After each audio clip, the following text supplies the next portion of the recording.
जय हिंद साथियों, स्वागत है आप सभी का एक बार फिर से स्मार्ट स्टडी पर। साथियों, आज एक और धमाकेदार वीडियो लेकर आपके सामने आ चुके हैं। इस वीडियो में देखेंगे संविधान के 1000 जीके का सीरीज, 1000 क्वेश्चन संविधान के, और इससे बाहर आपका क्वेश्चन बिल्कुल भी नहीं आएगा। जितने क्वेश्चन आएंगे इसी सीरीज के अंतर्गत आपके आएंगे, जितने भी संविधान से, पॉलिटिक्स से आपके क्वेश्चन पूछे जाएंगे। आप किसी भी गवर्नमेंट एग्जाम की तैयारी कर रहे हैं, सभी एग्जाम्स के लिए हेल्पफुल है ये वीडियो, तो अंत तक बने रहिएगा। सभी साथी पहले वीडियो को लाइक कर दीजिए, अपने सभी दोस्तों के साथ शेयर कर दीजिए। अगर कोई भी साथी नए हैं, पहली बार आए हैं, तो चैनल को सब्सक्राइब करके बेल आइकन को ऑन कर लीजिएगा। चलिएगा, देखिएगा पहला क्वेश्चन आपकी स्क्रीन पर। किस अनुच्छेद के तहत संसद को नागरिकता के संबंध में कानून बनाने का अधिकार प्रदान किया गया है? पहला क्वेश्चन। तो साथियों देखिएगा, इस क्वेश्चन का सही उत्तर हो जाएगा अनुच्छेद 11, आर्टिकल 11। ऑप्शन नंबर डी यहां पर आपका करेक्ट आंसर हो जाएगा। किस अनुच्छेद के तहत संसद को नागरिकता के संबंध में कानून बनाने का अधिकार प्रदान किया गया है? तो अनुच्छेद 11 करेक्ट आंसर हो जाएगा। आगे देखिए, भारत का महान्यायवादी कब तक पद धारण करता है? भारत के जो महान्यायवादी होते हैं ना, वो कब तक अपना पद धारण करते हैं? साथियों सही उत्तर हो जाएगा ऑप्शन नंबर सी, राष्ट्रपति के प्रसाद पर्यंत। इसका अर्थ होता है कि जब तक भारत के राष्ट्रपति चाहे तब तक। अच्छा, महान्यायवादी यानी अटॉर्नी जनरल, इनके अलावा जो गवर्नर होते हैं ना साथियों, गवर्नर यानी राज्यपाल, राज्यपाल का भी कार्यकाल जो होता है वो जब तक राष्ट्रपति चाहें तब तक वो अपने पद पर बने रह सकते हैं। ठीक है, क्लियर है। चलिएगा आगे देखिएगा, अगली क्वेश्चन, भारत में लोकसभा किसका प्रतिनिधित्व करता है? बहुत ही अच्छा क्वेश्चन है। भारत में लोकसभा किसका प्रतिनिधित्व करता है? याद रखिएगा, भारतीय जनता का। ऑप्शन नंबर सी सही उत्तर है। बिल्कुल फास्ट करेंगे साथियों, ठीक है। देखिएगा, राज्य का मुख्यमंत्री जो होता है साथियों, राज्य का मुख्यमंत्री ये किसके प्रति उत्तरदायी होता है? तो राज्य का जो मुख्यमंत्री होता है वो किसके प्रति? तो राज्यपाल के प्रति। अच्छा, यहीं पर अगर आपसे ये पूछ लिया जाता कि प्रधानमंत्री किसके प्रति उत्तरदायी होते हैं, ठीक है, प्रधानमंत्री जो हैं वो किसके प्रति उत्तरदायी होते हैं? तो याद रखिएगा, लोकसभा के प्रति। ठीक है, चलो नेक्स्ट क्वेश्चन देखते हैं आगे। अगली क्वेश्चन, निम्नलिखित में से किसकी नियुक्ति भारत का राष्ट्रपति करता है?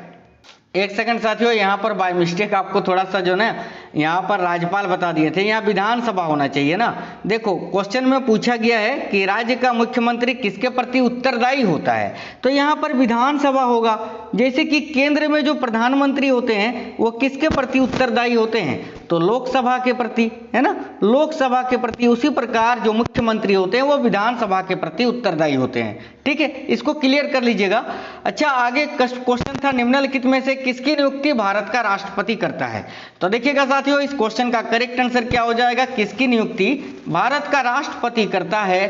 तो याद रखिएगा, देखिए उपरोक्त सभी का, भारत के महान्यायवादी, नियंत्रक एवं महालेखा परीक्षक और एक राज्य का राज्यपाल, इन सभी की नियुक्ति भारत के राष्ट्रपति करते हैं। आगे नेक्स्ट क्वेश्चन देखते हैं, संविधान की 8वीं अनुसूची में सम्मिलित भाषाओं की संख्या कितनी है? तो ये आप लोगों को पता है, 22। ऑप्शन नंबर डी सही उत्तर हो जाएगा। आगे देखिएगा, संघ शासित क्षेत्र दिल्ली कितने प्रतिनिधि निर्वाचित करके लोकसभा में भेजता है? सही उत्तर हो जाएगा 7। ऑप्शन नंबर बी इस क्वेश्चन के लिए राइट आंसर आपका हो जाएगा। आगे, विधान परिषद के सदस्य कितने वर्ष के लिए निर्वाचित होते हैं? तो साथियों करेक्ट आंसर हो जाएगा 6 वर्ष के लिए। Option number D correct answer हो जाएगा। भारतीय संविधान सभा की स्थापना कब हुई थी? भारतीय संविधान सभा की स्थापना कब हुई थी? तो 9 दिसंबर 1946 को, 9 दिसंबर 1946 को। ऑप्शन नंबर बी सही उत्तर हो जाएगा।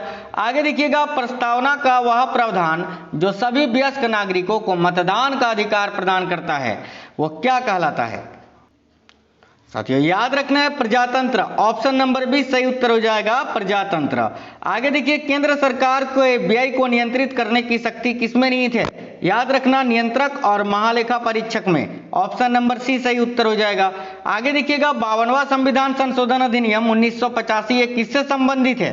तो याद रखना, दल बदल तथा अहर्ताएं से। ऑप्शन नंबर बी सही उत्तर हो जाएगा। नेक्स्ट क्वेश्चन, भारत की संचित विधि से धन निर्गम पर किसका नियंत्रण रहता है? अच्छा, भारत की संचित विधि से जो धन निर्गम होता है उस पर किसका नियंत्रण होता है? तो संसद का। ये जो संचित विधि है साथियों, इसी से भारत के राष्ट्रपति, प्रधानमंत्री, मुख्यमंत्रियों को वेतन दिया जाता है।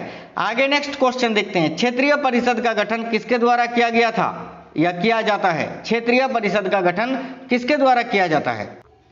साथियों याद रखिएगा, राष्ट्रपति के द्वारा। ऑप्शन नंबर ए सही उत्तर हो जाएगा। आगे देखिए, किस संशोधन द्वारा नागालैंड को राज्य का दर्जा प्रदान किया गया है? बहुत इंपॉर्टेंट क्वेश्चन है, याद रखिएगा, 13वां, ऑप्शन नंबर बी। आगे, किसी क्षेत्र को अनुसूचित और जनजाति क्षेत्र घोषित करने का अधिकार किसे है? तो साथियों किसी भी क्षेत्र को अनुसूचित और जनजाति क्षेत्र घोषित करने का अधिकार जो है वो केवल भारत के राष्ट्रपति के पास है, प्रेसिडेंट ऑफ इंडिया। यानी आपका इस क्वेश्चन का आंसर हो जाएगा ऑप्शन नंबर ए। आगे देख लीजिए, संविधान के किस अनुच्छेद के आधार पर राष्ट्रपति देश में वित्तीय आपात की घोषणा कर सकता है? तो वित्तीय आपात की घोषणा अनुच्छेद 360 में, अनुच्छेद 360 में, 352 में राष्ट्रीय आपात, 356 में राष्ट्रपति शासन और 360 में वित्तीय आपात। आगे देखिएगा, किस संविधान संशोधन अधिनियम द्वारा वयस्क अधिकारों की आयु सीमा 21 वर्ष से घटाकर 18 वर्ष कर दी गई थी? तो याद रखिएगा 61वां, ऑप्शन नंबर सी सही उत्तर हो जाएगा। आगे देखिए, भारतीय संविधान के किस भाग में अल्पसंख्यकों के लिए विशेष प्रावधान किए गए हैं? तो साथियों याद रखिएगा, भाग 3 में, ऑप्शन नंबर बी सही उत्तर है। भारत के विभिन्न राजनीतिक दलों को राष्ट्रीय या क्षेत्रीय दल का दर्जा देने का अधिकार किसको है? तो याद रखिएगा साथियों, चुनाव आयोग को। ऑप्शन नंबर सी सही उत्तर होगा। भारत में राष्ट्रपति चुना जाता है किसके द्वारा? साथियों भारत में राष्ट्रपति चुने जाते हैं निर्वाचित सांसदों व विधानसभा के सदस्यों के द्वारा। ऑप्शन नंबर डी सही उत्तर है। आगे देखिएगा, निम्नलिखित में से किस राज्य में विधान परिषद का गठन नहीं किया गया है? इनमें से कौन सा राज्य है जहां पर विधान परिषद का गठन नहीं किया गया है? तो उड़ीसा करेक्ट आंसर हो जाएगा, ऑप्शन नंबर ए। आगे देखिए, अखिल भारतीय किसान सभा का गठन किस वर्ष में हुआ था? तो साथियों सही उत्तर हो जाएगा 1936 में, ऑप्शन नंबर डी सही उत्तर है। आगे, मूल संविधान में कितनी अनुसूचियां थी?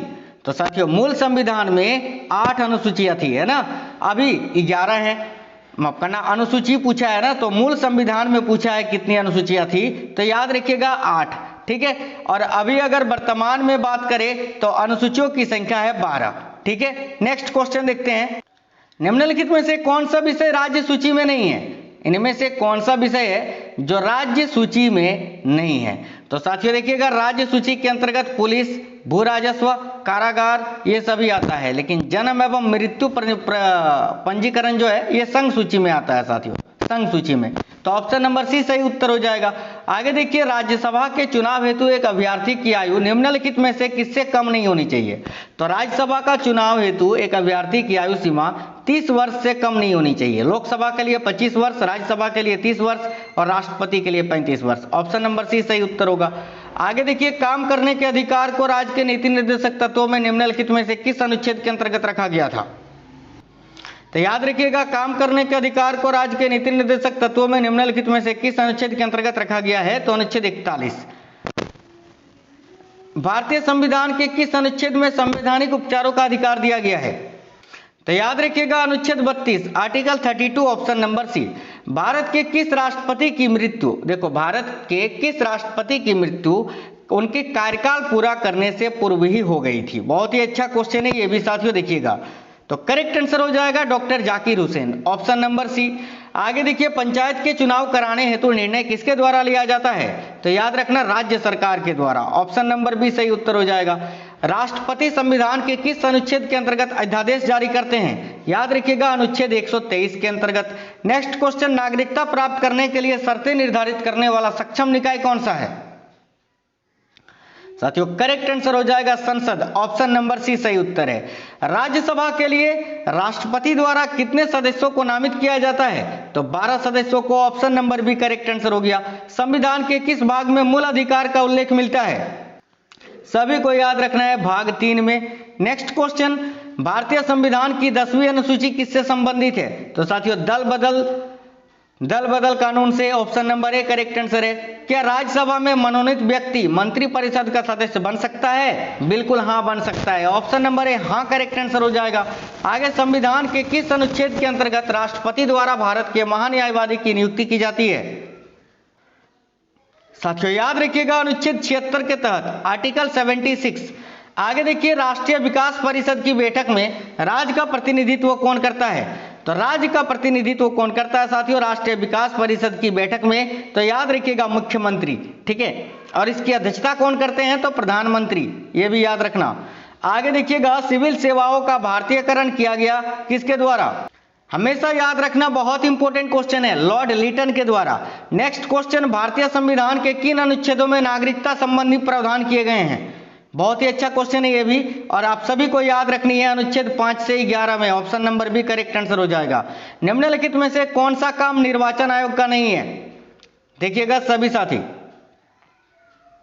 तो साथियों याद आपको रखना है, देखिए चुनाव आयोग का काम होता है चिन्हों का आवंटन करना, निर्वाचन तारीखों का तय करना, चुनाव की निष्पक्षता को बनाए रखना, लेकिन चुनाव के लिए उम्मीदवारों का चयन करना ये चुनाव आयोग का काम नहीं होता है। Option number D correct answer होगा। आगे देखिए, मंडल आयोग का संबंध किससे है? तो साथियों याद रखिएगा पिछड़ी जातियों से, और ये किसके समय में लागू हुआ था? तो जिस टाइम प्रधानमंत्री वीपी सिंह जी थे, वीपी सिंह। आगे नेक्स्ट क्वेश्चन देखते हैं, निम्नलिखित में से कौन सा मूल अधिकार विदेशी नागरिकों को प्राप्त नहीं है? निम्नलिखित में से कौन सा मूल अधिकार है जो विदेशी नागरिकों को प्राप्त नहीं है? साथियों याद रखिएगा ऑप्शन नंबर बी अभिव्यक्ति की स्वतंत्रता का अधिकार। आगे देखिए, संविधान के किस अनुच्छेद में उपराष्ट्रपति पद का प्रावधान किया गया है? आर्टिकल 63 में, अनुच्छेद 63 में। नेक्स्ट क्वेश्चन, उपराष्ट्रपति अपने मत का प्रयोग कब करता है? तो याद रखिएगा मतों के बराबर रहने की स्थिति में। Option number B. Next question, संविधान के किस अनुच्छेद में न्यायपालिका का कार्यपालिका से पृथक्करण का उल्लेख किया गया है? बहुत ही इंपॉर्टेंट क्वेश्चन है, संविधान के किस अनुच्छेद में न्यायपालिका का कार्यपालिका से अलग होने का उल्लेख किया गया है? याद रखना आर्टिकल 50 में, अनुच्छेद 50। ऑप्शन नंबर डी सही उत्तर हो जाएगा साथियों। आगे देखिए, राज्यसभा एक क्या है? तो साथियों देखिएगा, राज्यसभा जो है एक स्थायी सदन है। ऑप्शन नंबर ए। देखिएगा ये क्वेश्चन जो है 1000 क्वेश्चन का सीरीज है, और आपके सभी एग्जाम के लिए इंपॉर्टेंट है साथियों। तो सारे सीरीज को कंप्लीट देखिए, पूरे क्वेश्चन देखिए, एक भी क्वेश्चन स्किप नहीं करना है, और वीडियो को लाइक और अपने दोस्तों के साथ जरूर शेयर करिए। देखिए, राज्यपाल द्वारा जारी किए गए अध्यादेशों पर कौन सी कार्यवाही आवश्यक होती है? राज्यपाल द्वारा जारी किए गए अध्यादेशों पर कौन सी कार्यवाही आवश्यक होती है? देखिएगा, याद रखिएगा राज्य विधानमंडल की स्वीकृति। आगे नेक्स्ट क्वेश्चन साथियों देखिए, राज्य का उच्चतम विधि अधिकारी निम्न में से कौन होता है? तो साथियों याद रखिएगा advocate general. Option number B correct answer होगा। मूल अधिकारों को सर्वप्रथम किस देश में संवैधानिक मान्यता प्रदान की गई थी? तो संयुक्त राज्य अमेरिका में। ऑप्शन नंबर बी सही उत्तर है। कोई विधेयक धन अथवा, देखो कोई विधेयक धन विधेयक है अथवा नहीं, इसका निर्णय राज्य में कौन करता है?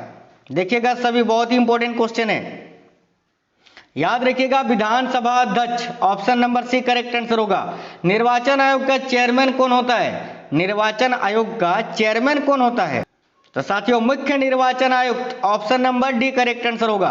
भारतीय संविधान के किस भाग में पंचायती राज से संबंधित प्रावधान किए गए हैं?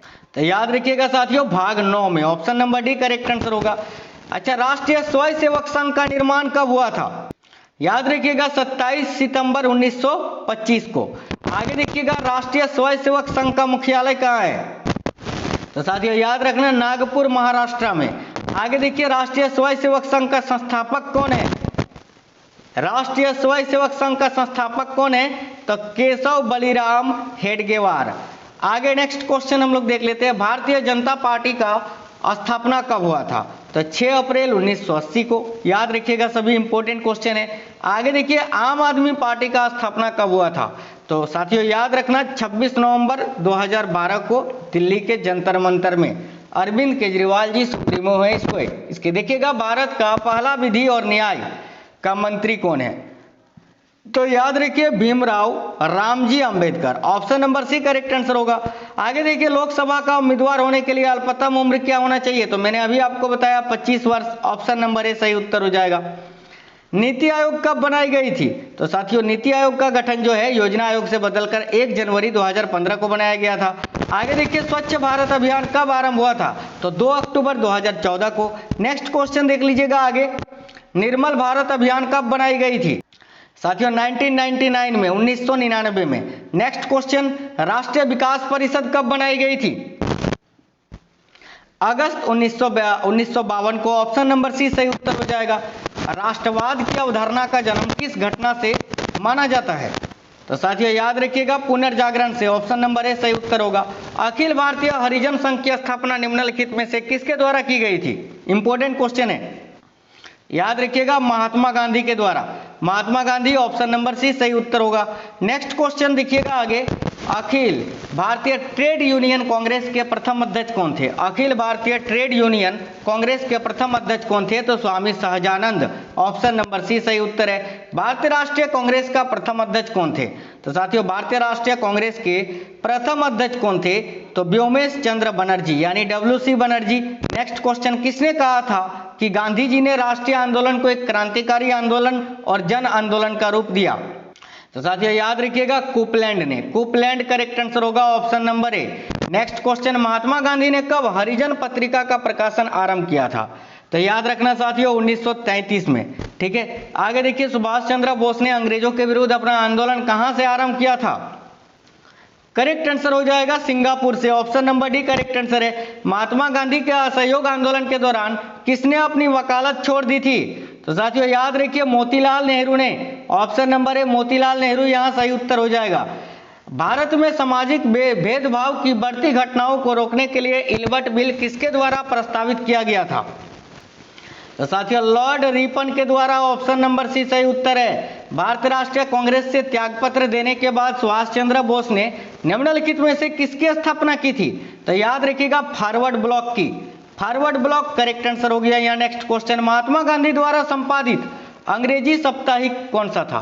तो महात्मा गांधी के द्वारा संपादित अंग्रेजी साप्ताहिक कौन सा था? तो याद रखिएगा, young India. Young India correct answer होगा। आगे देखिए, निम्नलिखित में से कौन आजाद हिंद फौज के एक प्रमुख अधिकारी थे? तो भाई निम्नलिखित में से कौन आजाद हिंद फौज के एक प्रमुख अधिकारी थे? तो याद रखना है शाहनवाज खान। ऑप्शन नंबर ए सही उत्तर हो जाएगा। मेरे पास खून पसीना और आंसू के अतिरिक्त देने के लिए कुछ भी नहीं है। साथियों यह कथन किसने कहा था? तो याद रखिएगा, विंस्टन चर्चिल ने, जिन्होंने गांधी जी को अर्धनग्न फकीर भी कहा था। फूट डालो और राज करो की नीति किसने अपनाई थी? तो साथियों लॉर्ड कर्जन ने, जिन्होंने 1905 में बंगाल का विभाजन भी करवाया था। गदर पार्टी का मुख्यालय कहाँ है या कहाँ था? तो सैन फ्रांसिस्को में। Option number D correct answer हो जाएगा। सुभाष चंद्र बोस ने कब कांग्रेस की अध्यक्षता से त्याग पत्र दिया था? साथियों याद रखिएगा 1939 में। नेक्स्ट क्वेश्चन, किन राष्ट्रीय नेता को लोकहितवादी कहा गया है? तो लोकहितवादी गोपाल हरि देशमुख को कहा गया है। ऑप्शन नंबर ए सही उत्तर होगा। भारत की आजादी के समय ब्रिटेन का प्रधानमंत्री कौन था? भारत की आजादी के समय ब्रिटेन के प्रधानमंत्री Clement Attlee. Option number A correct answer होगा। नेक्स्ट क्वेश्चन, 1905 में सर्वेंट्स ऑफ इंडिया सोसाइटी को किसने आरंभ किया था? तो साथियों गोपाल कृष्ण गोखले ने। नेक्स्ट क्वेश्चन देखते हैं आगे, किस कांड के कारण असहयोग आंदोलन बंद करना पड़ा था? तो चौरी चौरा कांड के कारण। नेक्स्ट क्वेश्चन देखिएगा साथियों, निम्नलिखित में से कौन सीमांत गांधी के नाम से जाने जाते हैं? याद रखना, खान अब्दुल गफ्फार खान। आगे नेक्स्ट क्वेश्चन, राष्ट्रपति देश में आपात स्थिति की घोषणा निम्नलिखित में से किससे लिखित परामर्श प्राप्त करने के बाद ही कर सकता है? तो याद रखिएगा सभी साथी, बहुत ही अच्छा क्वेश्चन है, संघीय मंत्रिमंडल के। नेक्स्ट क्वेश्चन, संविधान सभा के सम्मुख किसने संविधान की प्रस्तावना प्रस्तावित की थी? साथियों याद रखिएगा पंडित जवाहरलाल नेहरू जी ने। आगे नेक्स्ट क्वेश्चन देख लीजिएगा, 15वीं लोकसभा के अध्यक्ष कौन है? तो 15वीं लोकसभा के अध्यक्ष कौन थे? तो Meera Kumar. Option number A correct answer हो जाएगा, मीरा कुमार। याद रखना, पुडुचेरी को भारतीय संघ में सम्मिलित कब किया गया था? देखिएगा, पुडुचेरी को भारतीय संघ में सम्मिलित 1956 में किया गया था। याद रखना, राज्य लोक सेवा आयोग के सदस्यों की नियुक्ति कौन करता है? साथियों याद रखिएगा, राज्यपाल। Option number A correct answer हो जाएगा। अच्छा देखिए, भारतीय संविधान द्वारा मौलिक अधिकार दिए गए हैं किसको? तो भारतीय संविधान के द्वारा मौलिक अधिकार जो है वह भारत के समस्त देशवासियों को दिया गया है। ऑप्शन नंबर बी सही उत्तर होगा। पंचायती राज प्रणाली में महिलाओं के लिए कितनी प्रतिशत सीटें आरक्षित हैं? तो 33%। ऑप्शन नंबर सी सही उत्तर होगा। आधुनिक समय में विधि का एकमात्र साधन क्या है? आधुनिक समय में विधि का एकमात्र शासन क्या है? तो साथियों आधुनिक समय में विधि का एकमात्र साधन है शासन करना। शासन, option number D correct answer हो गया। सामाजिक समता से क्या अभिप्राय है? ताकि समाज में कोई भी भेदभाव ना हो। Option number D correct answer हो गया आपका। आगे नेक्स्ट क्वेश्चन देख लीजिए, कौन सा राजनीतिक अधिकार नहीं है? तो भाई कौन सा राजनीतिक अधिकार नहीं है? तो याद रखिएगा करेक्ट आंसर हो जाएगा शिक्षा का अधिकार। Option number C correct answer है। गरीबी हटाओ नारे के साथ किसका नाम जुड़ा है? तो साथियों गरीबी हटाओ का नारा इंदिरा गांधी जी ने दिया था। ऑप्शन नंबर डी सही उत्तर हो जाएगा। आगे देखिएगा संयुक्त राष्ट्र दिवस कब मनाया जाता है?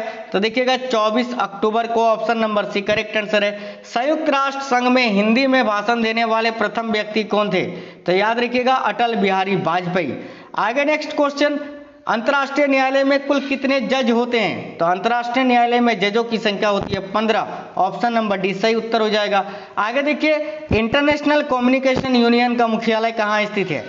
और साथियों इस क्वेश्चन का सही उत्तर मैं आपको अगले वीडियो में बताऊंगा। अगर आप लोगों को पता है तो आप हमें कमेंट बॉक्स में कमेंट करके जरूर बता दीजिए कि इंटरनेशनल कम्युनिकेशन यूनियन का मुख्यालय कहां पर स्थित है।